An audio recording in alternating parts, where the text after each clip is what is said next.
Hi, this is Graphically Alex coming at you with all things fat related. If that's something that interests you, please subscribe. I'd love to have you. Today we're going to be reacting to this podcast, Is It a Fat Thing?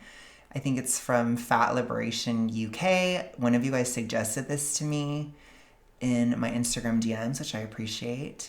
And so we're going to watch this. I did listen to some of it already, but I need to kind of do this over because they went on and on about the toilet in the beginning, and that it was killing me. I was like, oh my gosh. So we're just going to start for where they start talking about the actual issues. If you want to hear them talk about the toilet for like 5 minutes, then you can. Now I will say they mention Elphaba. They say Elphaba is fat, which if they're coming from my girl, then I have to show up. I have to. So let's go ahead and get going here. So they're going to talk about uni because they're British. So they're going to uni. So let's all go together. All right. So did I. Wow. Now what's that? What does that mean? What does What's that mean? voice, Simran? No, I'm just trying to think. If we were on the same if we were on the same uni, on the same campus, would you be more beanocky than me? And would I have had to I would not you be more out? beanock. Actually, I was beanocky. I have no idea what that means. But I just want to say it's quite rare that I'm totally stumped. I have no idea what that means. And I know a lot about Britishy. And I never heard that in my life. So that upset me. And so I hate them. I'm just kidding. No, it's fine. But I literally have no idea what that means. So continuing. Stopped drinking, so then beanock energy. As in after uni, I stopped drinking. I just got really into drugs, and then I made that my whole personality. I did that with It alcohol. really works to make friends. Yeah. Did you guys feel that you had to up the ante as fat people? Yes. Like the fun fat friends? Yeah. Oh my god, if I was going to break the toilet every time I used it, I had to They had be to like the you. jolliest girl at the party, that's for sure.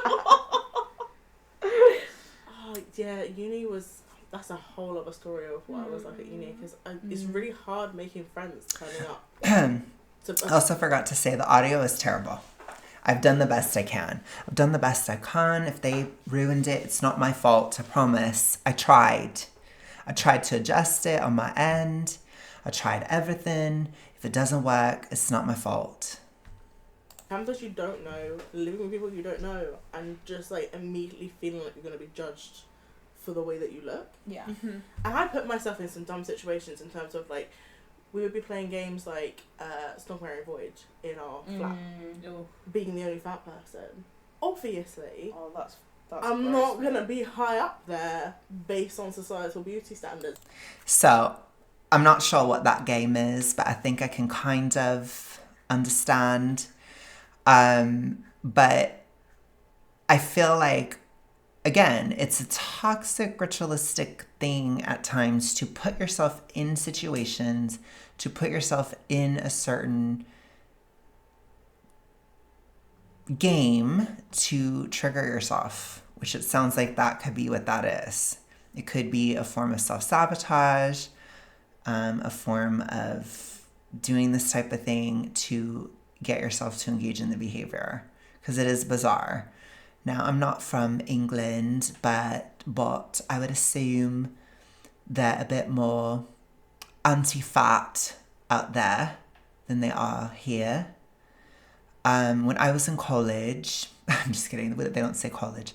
When I was in uni, it was not it was, I'm about to age myself. The truth is, you guys, I'm not actually Gen Z, okay? This is my moment, I'm coming out. No, I'm just kidding. It was 2011 when I started going to college. And it was a different time. It was very, very different. And any millennial, all my mid-millennials out there, my millennials, my mid-millennials, you know, life is divided into two things. Pre-2012 and post-2012. Everything got crazy after 2012. I don't know what the hell happened, but it was very different in 2011. Super different. So all of this stuff of fat this, fat that, it didn't exist at all. It was totally different. It's you have to go to college to get a career, you have to do this. Like there was just so much, there were so many rules, and your life was kind of like, in a lot of ways, the typical millennial, which I was very typical, was kind of mapped out for you at that time. So you were to do what was expected. And what was expected was for you to go to university and blah, blah, blah. And things were just so much more rigid. Whereas now everybody's like, I don't know what the hell we're doing. You know, and it's like, whoa. And as a millennial, I feel like the millennial experience is going through your 20s and seeing all of that structure and society fall apart drastically before your eyes, which is a different feeling than Gen Z kind of coming of age in the chaos. We were not raised in chaos, and as a societal level. Obviously, there are going to be chaotic things within individual people's lives. I did have some of that myself. But as far as like society and whatnot, it was different because social media wasn't as big of a thing. You weren't hearing about every single sad story that happened everywhere in the world all the time. Like it was just different. Things were different prior to that time. And so things were very structured. I don't know how else to describe it, which means that things felt stable. They felt a lot more stable. Not that they were necessarily, but they felt like it. And that's why I think it's hard sometimes for Gen Z to understand the impact of 9/11, for example, that had on millennials, because it was a very crazy moment in a time that was at least deceptively peaceful around it. So it's just different is all I'm trying to say. So going into that time period, going into college, I don't know how old they are, but I'm sure it's totally different. So when I was going to college, I was in Southern California, and it wasn't super, super anti-fat. It was more like unstated, and definitely romantically it was an issue, but it wasn't as much of an issue as we thought, or as I thought. So it was kind of weird. But there's just so many, honestly, for me, there's a lot of intersections. It's hard for me to separate like dating life from being fat or dating life from being gay. And I can't tell what is what, honestly. And I think it's hard to tell. Like when I think back to that time, it's difficult to piece apart what was toxic ritualistic, what was fat, what was that I was gay, what was this, what was that, you know. What was the time versus now? Like when I went to the gym in 2011 on campus, I was totally judged, brutally. But it was a gym where most people felt judged because it was a Greek life hotspot. So all the frat boys and sorority girls, they were the ones that were supposed to go there, and everyone else was like, you're too ugly to be here, basically. That's how it was. Or you're not good enough to be at this gym. So I do think that pressure existed, but that pressure probably existed for anybody who wasn't like, you know, super hot or whatever. So I don't know if it had to do with being fat or whatever, if it just had to do with that it was a Greek life place and nobody else is allowed. So all I'm trying to say is I can't think of any specific situation where I know for a fact I was excluded, treated badly, or anything because I was fat. I would say that there was, most people, honestly, at my school were just kind of staying in their own lane. We were older. I don't know if it's an American thing, but, or maybe there's a difference between like living on campus and living off campus, which I went to more of a commuter school. So it just had more of an adult vibe, where people were just kind of doing their own thing. They were partying or whatever, but it wasn't like all up in everybody's business, basically. And it's something I've talked a lot about with other millennials, but when we were growing up, we were all pressured to be the same as everyone else. So when we got to college and stuff, we all wanted to be different. So that was also a lane too. So it's like, there's so many intersections. It's like, what's me being a millennial too? So then I was like, I'm different. I was very like, I'm different from everybody here. Like, they're superficial and I'm not. And I'm a philosopher and da-da-da. You know, I was very much like that. I don't think I would, which I got a little off the rails when I was talking about it. That's why I had to start over. But I was not that great. I'll just put it to you that way. And I had a self-awareness at the time that I wasn't that great. And I didn't like it. I'm too Slytherin. It bothered me that I wasn't a great person. I just wasn't.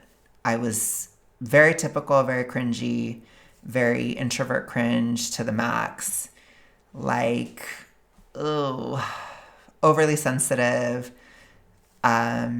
lazy, kind of entitled. Like a lot of the millennial stereotypes, I was that way. I don't think that most millennials were entitled, but I think that was a stereotype, and I personally was. So, like, it's tough. Like, I was the type of person where I'd be like, I can't work at McDonald's. I'm too good for that.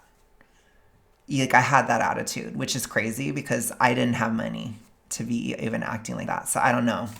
All I'm trying to say is I was a little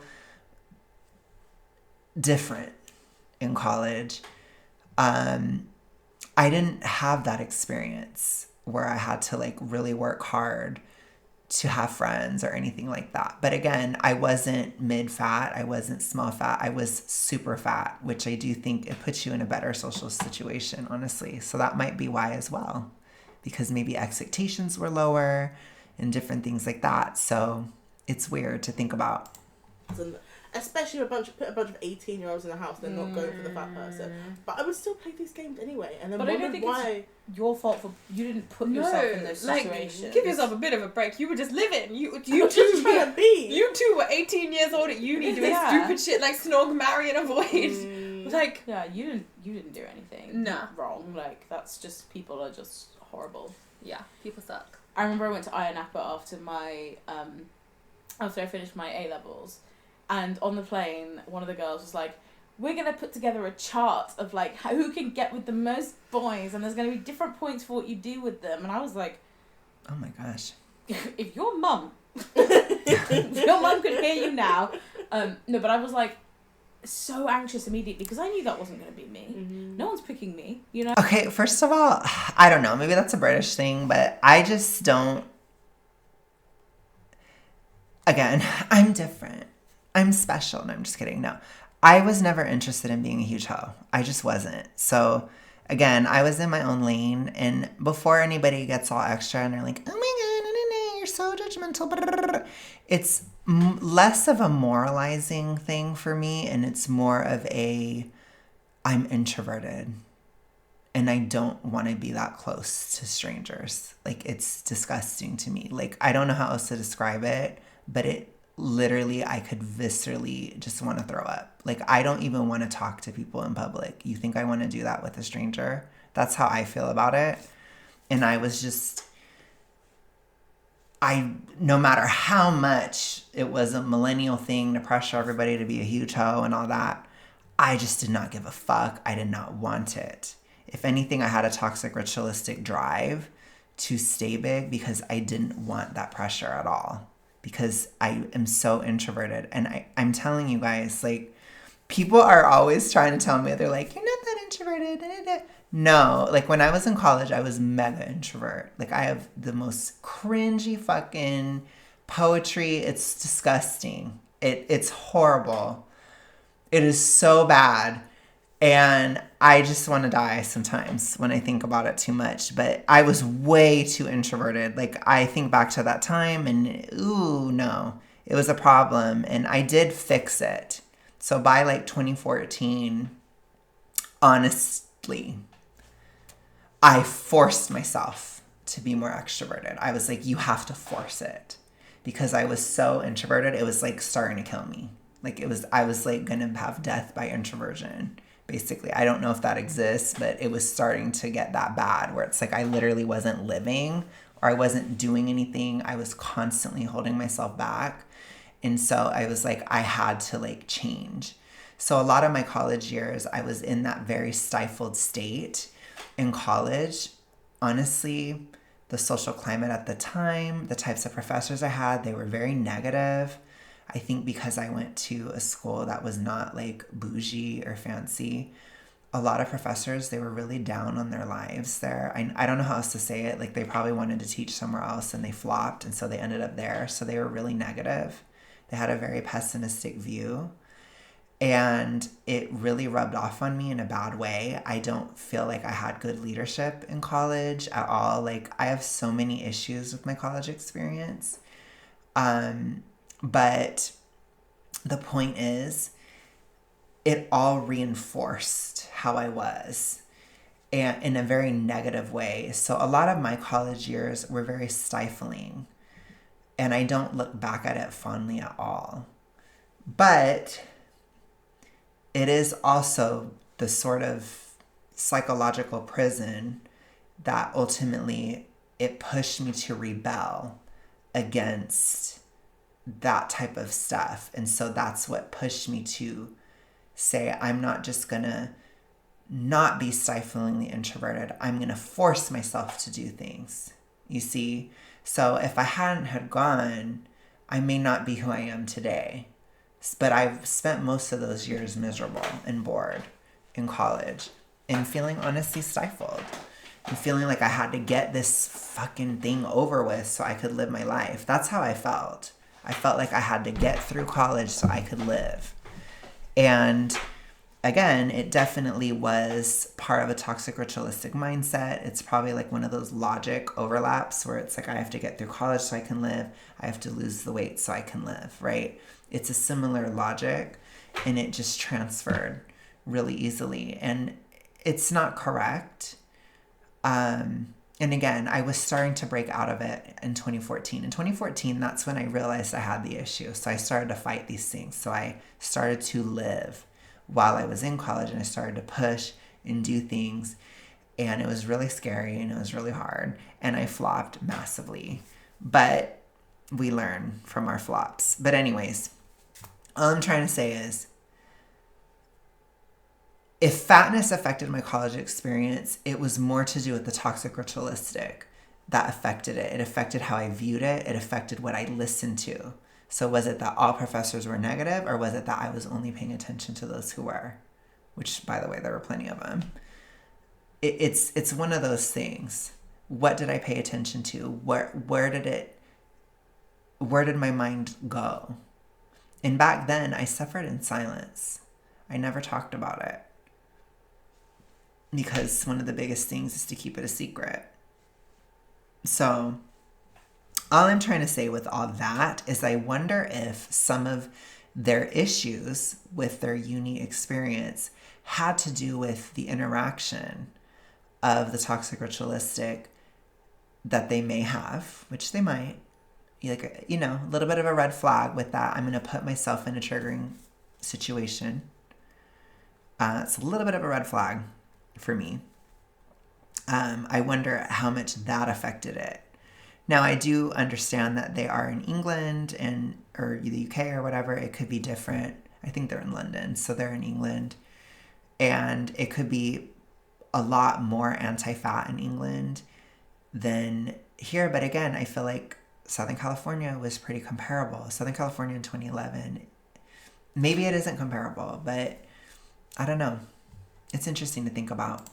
Oh, and like, so I did the thing that I always did, which was like, be on the offensive immediately and being like judgmental of like, I'm not doing that stupid shit. Like, I'm here to have a good time with my girls.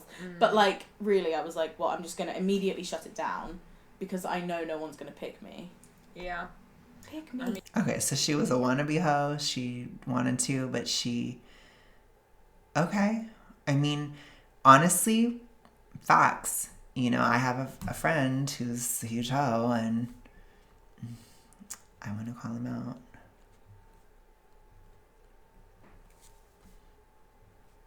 I have to. I'm going to. You guys know my friend Eric. And he has stated, he's like, one of the rules of horism is basically like, if you want to pursue that, you need to be in shape. It drastically opens up the doors to hoedom. So if that was something that she really cared about and she wanted to pursue, then she needed to lose the weight. Duh. It's kind of a no duh. You're going to have more options and that type of thing. So I'm just saying, again, that very reason is probably the toxic ritualistic motivation for why I wanted to be bigger, because I didn't want to be at all. And I didn't want that to be, I didn't want that. I still don't, but I was just stupid, and subconsciously within the DIS order, I felt like I had to be huge to avoid that, which is stupid, and it's very introvert cringe, and it's just, it doesn't make any sense. But yeah, either way, I'm sure you're shocked. My take is downsize. You don't have to be huge to not be a hoe. And if you want to be one, you should downsize, because it will open up your options. So, wow, look at how that worked, right? No matter which way we went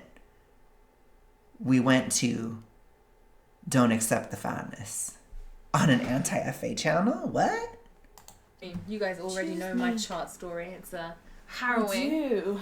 But I do think in general, like, there are so many things that we have to do just to exist in a way that feels like remotely comfortable, or like in a way that doesn't inconvenience other people too much, because we're already an inconvenience that we're there. We're already, not as hot as the person they thought would be living next to them. So like, I don't know, the people that I lived with at uni were terrible. Yeah. And they were all so judgmental immediately. There was no room for me to discover who I actually was at uni and to have the uni experience. And I spent all 3 years trying to be you. I think that idea, though, is so, like, television. I don't know that any of us really find who we are in university just because we're in university. Like, I think that's kind of just a narrative. Like I said, at least it was not my experience. They were some of the most stifling years I ever had in my entire life. They were some of the years that I felt the most constricted socially, identity-wise, completely. And there was a lot of different factors that went into it.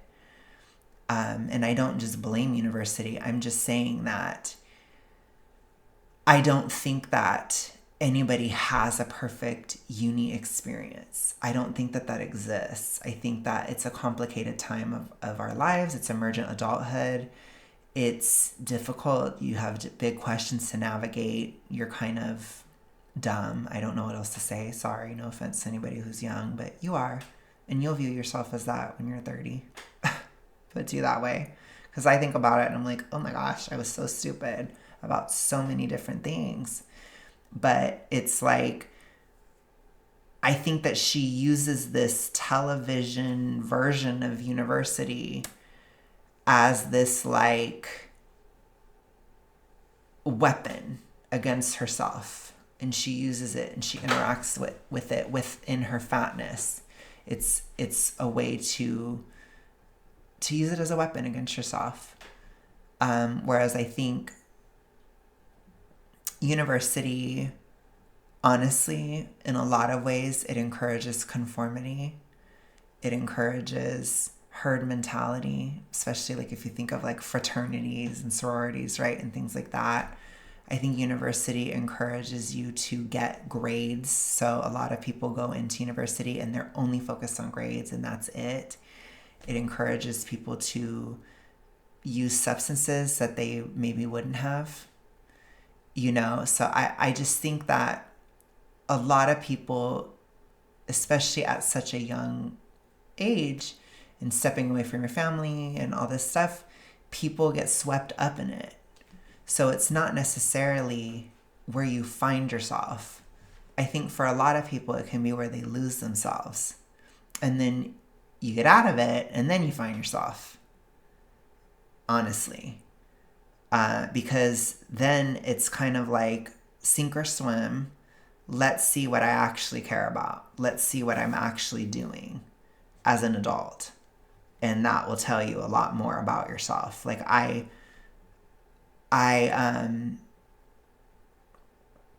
didn't know myself in college until I started to just say, fuck it. And I just did things that had nothing to do with college, basically. And until, honestly, for me, until I took it less seriously, which I know that's bad. And I'm not saying to do that. I'm just giving you my experience. Because around 2014, there was a lot of different factors. I had an awareness of my issue. I realized that my grades were not good enough. I could not compete to get into grad school, or I couldn't do certain things because, honestly, my mental health was so terrible the year prior that my grades suffered terribly. And one of my coping mechanisms, again, being toxically ritualistic, was to not tell anybody. So I was failing certain classes and stuff, and I didn't tell anyone. And I pretended everything was fine. And so it was just very complicated. And it was more of the same from high school. Like I suffered terribly in high school with these issues, and they were not recognized. And honestly, I hid it, you know? So I just think that college is what you make of it. University is what you make of it. It's not your salvation at all. I think people over idealize it, but it can be a useful tool. And for some, it is a positive experience. But for most, it's a mixture of good and bad. And I think it has its place, but ultimately, I would just say I don't think it's exactly where you find yourself. I challenge that narrative a lot. So all I'm saying is, if you have regret about it or something, or if you're like, oh my gosh, I was fat in college, so I didn't have it or I missed out, it probably wouldn't have been all that different.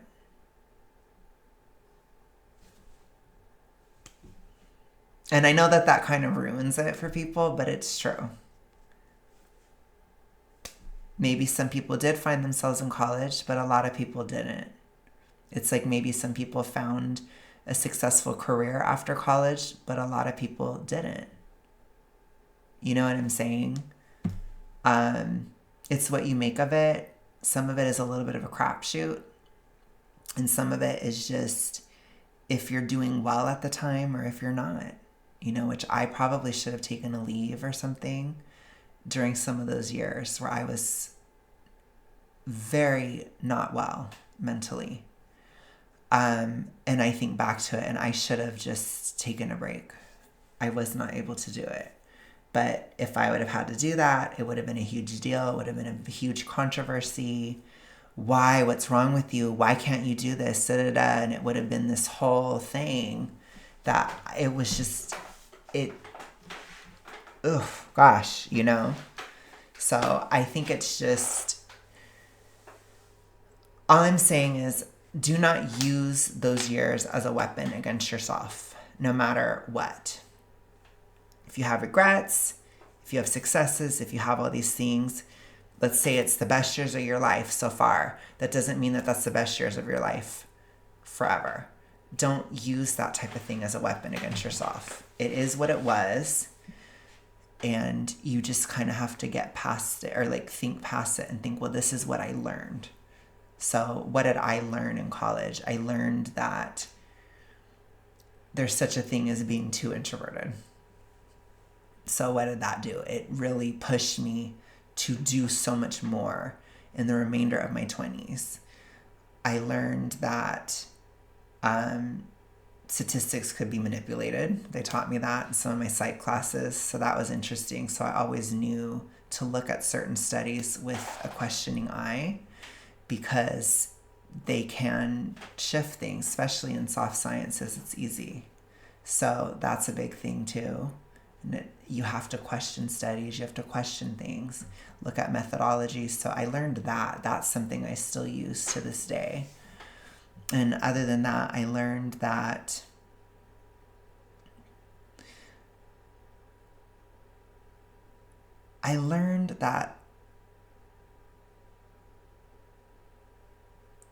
I had the problem. I don't remember how I figured it out, but I did. So, again, I think everything happens for a reason, because I was so bothered that I've stumbled upon the issue I had while I was in college, so then I could start to fight it. And then in the 6 years it took me to get out, I got out just in time. So I think I know it's kind of cheesy to say, but I think everything happens for a reason. I'm definitely one of those girly pops. And I think that's why I had the college experience I had, so that I could ultimately find that truth. Because I was majorly in that issue. And it's hard for me to separate things, like I told you. It's really hard. So it's interesting to think about. But either way, I will not be using those years as a weapon against myself. I did have some fun times and stuff too. Of course, they were all outside of college. But anyways, let's continue. Useful to the people around me, so that I could apologize for the fact that I wasn't who they wanted me to be. Yeah. I ended up being like the protector of the other girls. Yeah. You know, like the whole duff. Mm-hmm. There's this ugly fat friend thing, but I was more like the buff, like the like the security guard to my friends.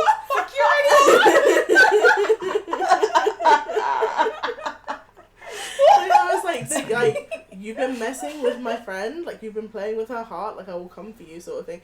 And like, it was the only way to make myself, make myself useful, because I was bigger. I could be intimidating if I wanted to be. How did you feel that people? Sorry, I didn't mean to interrupt. No, go for it. How did you feel that people reacted to that? Because, like, I think I did a similar thing in clubs, and then I felt like I'd get the, oh, well, you're a fat bitch anyway. Like, you're just jealous. You're this. You're that. And like, yeah, how did people receive it when you would be the buff? I think, like, obviously my friends would be grateful for it, but I then took on the aggression that I was trying to avoid for them. And people feel comfortable saying anything they like to fat people. It's like they think that because we're bigger, we can physically withstand more vitriol and harsh. I think too, there's like less of an intimidation factor, but it's also just, I don't think it's as much of a fatness thing. I think it's just, if you stand your ground and have boundaries, people hate it. And that's no matter who you are. No matter how you look, no matter who you are, it doesn't matter. People can't stand it. So again, she felt that she had to take on that to be a part of her friend group, which I don't know how true that was. I don't know that she necessarily had to. It's interesting to think about, but again, a lot of people have different dynamics with friends and stuff, and it may have happened anyways. Like, I think it's really important to separate fatness from these types of things. Like, maybe that's the role you would have taken anyways, because people have roles in friend groups and stuff. Like, for me, I think I provided a lot of like drama and interest, and I was good at like, I don't know how to describe it, but creating an emotional intensity in situations. So like, basically I made things less boring. I don't know how else to say it, but it's like, yeah, so I think to a certain extent I was entertaining, and I'd have like these weird philosophical discussions, like in a car in Hollywood at 3 a.m, and shit like that. Like, I was very much that way. So it was fun. Like, I had a lot of fun in those times, like with that type of stuff, but that was kind of my role, I guess. So I felt like I had to be interesting. Maybe that's what I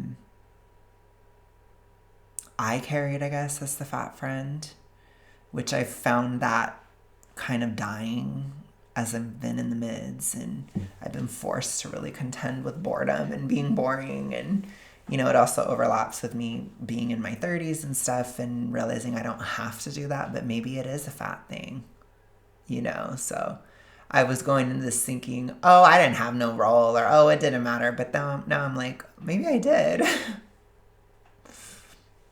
Maybe I wasn't so different. Language from people. Yeah. So they just say anything, and you, even when I was, you know, in other situations getting flirted with, for instance, as soon as you then turn someone down in a uni setting, Or you're clapped anyway, fam. yeah, like, Yeah. oh, Yeah. you're butters, you're big, you're, Yeah. like you said, fat bitch, you're this, you're that. And then you just have to take on all that hatred. It's really hard not to internalise it. Yeah. And there was no sort of fat lib society. No, there's no one to tell. I think, too, though, regardless of being fat or not, I think everybody has a role in a friend group, especially at that age. So, I don't know. Turn to let all of that out to, because everyone else is thin and doesn't want you to be the way that you are. Yeah. Like, I feel I did so many diets while I was doing this. The only ones that ever worked when I was like deep in the drug hole, and I lost so much weight. And the way people treated me, they would like come up to me, like people I lived with saw me all the time, would come up to me in the smoking area and be like, "You look so good. Like, I cannot handle how good you look," and would be like, "Don't give up." Like, would genuinely like grab me, be like, "I don't want you to give up on yourself." It's like when people say, "Oh, you're so brave for like posting this picture," or and if you wouldn't say it to someone, That's definitely. I wonder if that is more of a British thing to have that attitude. That's funny though. I don't know. I don't have a lot of experience of people losing weight because honestly, most of my friends were thin, which I don't know why, but they just were. So I don't have experience with that. I wonder what that would have been like back then.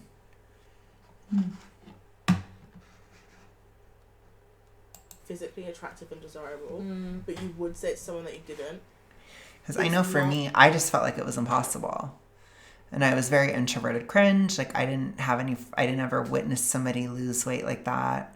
So I didn't think it was possible. I was a huge believer in that, which is horrifying and weird to say, considering where I am today. But honey, toxic ritualistic, babe. It's a major thing. I didn't think it was possible. I really didn't. So it's crazy. That's where I was at.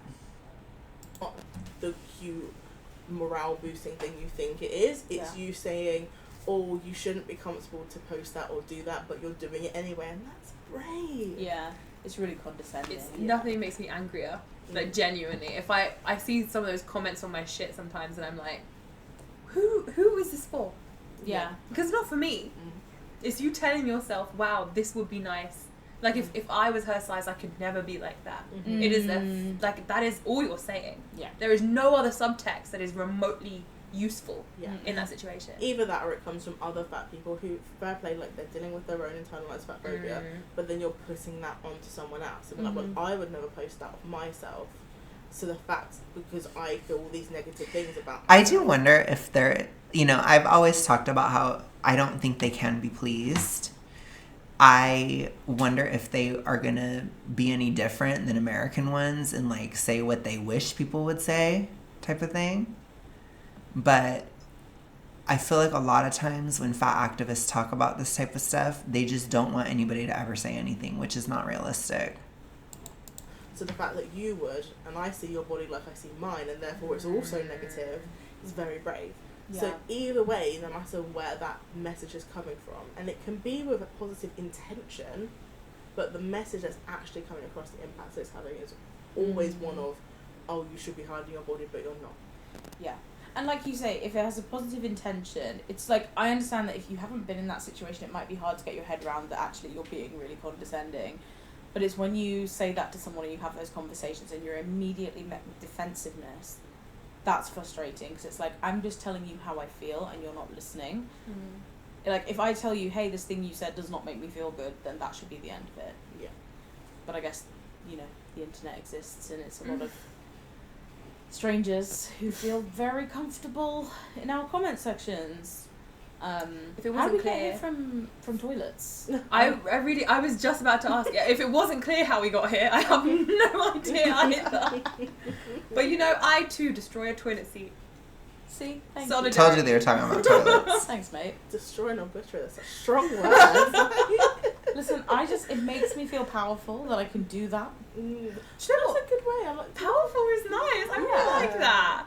I also Okay. think maybe we should reframe this. Maybe this is like a Okay, we'll pick this up at a different point because I think they might be changing topics. I think we'll leave it at that.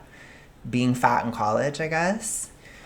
But let me know what you guys think. I'm so interested. And I will talk to you guys later. Have a good one. Peace.